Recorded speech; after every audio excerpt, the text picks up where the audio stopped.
twebwe abasirikare dusanzwe dukorera ahamerewe ku vya gisirikare muri leta y'amajoro twe turamaze iminsi twumva abasirikare bagenzi bacu bari muri Somaliya n'imiryango yabo tukumva bavuyeyo n'imiryango yabo abo bose batakambira umukuru w'igihugu yuko yobishuriza amafaranga bariko barakorera muri Somaliya abavuye nabo bati natwe twavuyeyo ubukene turimwo nawe ikora ibishoboka byose basi niba amafaranga ataje babe baratugurana twebwe dukoramira ku vya gisirikare nk'uko abasirikare bazi ibisabisa bakavuga yuko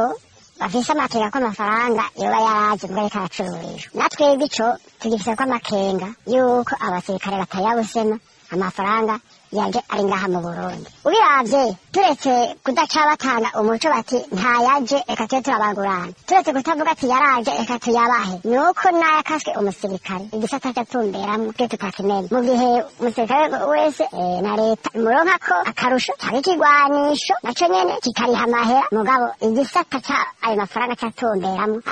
kuri vya gisirikare natwe ntabo tubona twebwe tuvuga tuti turetse abasirikare ko baheraniwe nibishugwe kandi natwebwe nitumenyeshwe amafaranga akatwa umusirikare canke igwanisho igisata cakoramwo naho acatumbera kuko birabaje birateye isoni kubona ahamiriwe ku vya gisirikare muri leta badavuga bati reka tubagurane ayo mafaranga y'ibanye ntayaraza bose bagahora ugirango ko izi radiyo batazumviriza barazumviriza ariko ntibagomba kukudomako bati amafaranga yaraje canke ntayaje kubera iki za nyungu